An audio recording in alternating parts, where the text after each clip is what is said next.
तर महाराष्ट्रातील प्रत्येकाच्या घराघरामध्ये त्यांच्याच घराण्याचा इतिहास, त्यांच्याच पूर्वजांचा इतिहास किंवा महाराष्ट्राची परंपरा अत्यंत निष्ठेने, अत्यंत श्रद्धेने त्यांच्या देवघरात पूजली जाते. आणि ती गोष्ट म्हणजे त्या देवघरातले टाक. आता मी असं का म्हणतोय, कारण टाकांचे प्रकार जर आपण पाहिले तर टाक हे फक्त देवी देवतांचे नसतात, तर टाक हे त्या घराण्यातल्या पूर्वजांचे किंवा त्या घराण्यातल्या एखाद्या वीराचे किंवा त्या घरात ज्यावेळेस सती प्रथा आपल्या महाराष्ट्रात प्रचलित होती त्यावेळेस जर एखादी स्त्री सती गेली असेल तर त्या सतीचा टाक सुद्धा त्यांच्या देवघरामध्ये पूजला जाऊ शकतो. आणि असे टाक महाराष्ट्रातील अनेकांच्या देवघरात पूजले गेलेले आहेत आणि याचे संदर्भ आपण मराठ्यांचे देवघर नावाच्या पुस्तकात पाहू शकतो. याशिवाय हे टाक म्हणजे सोन्या चांदीचे किंवा साध्या धातूपासून बनवलेला लहानसा पत्रा जरी असला तरी या टाकांमध्ये शतकानुशतकांचा इतिहास दडलेला असू शकतो. कारण आपल्या गावामध्ये सुद्धा आपले जे ग्रामदैवता असतात किंवा काही जी लोकदैवता असतात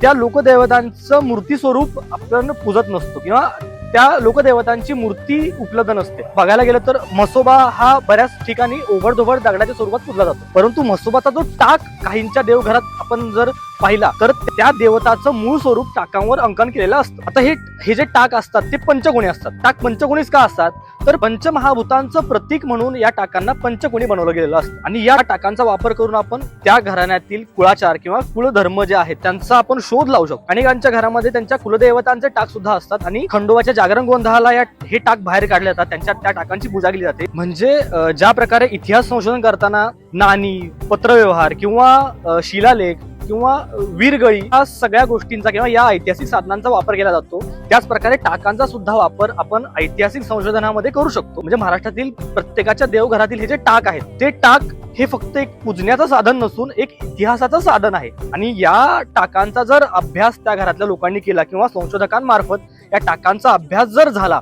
तर त्या घराण्याचा इतिहास, त्या घराण्यातील एखाद्या वीराचा इतिहास, त्या घराण्यातील पूर्वजांचा इतिहास किंवा त्या घराण्याचा एकंदरीत इतिहास प्रकाशात येऊ शकतो. आणि अनेक अप्रकाशित ऐतिहासिक घराणी किंवा अनेक अप्रकाशित सरदार घराणी सुद्धा या टाकांमुळे प्रकाशात येऊ शकतात. ही गोष्ट आपण इथे लक्षात घेतली पाहिजे. टाकांचं महत्व ओळखून त्या टाकांचं संशोधन मोठ्या प्रमाणात इथून पुढे झालं पाहिजे असं मला सुद्धा वाटतं.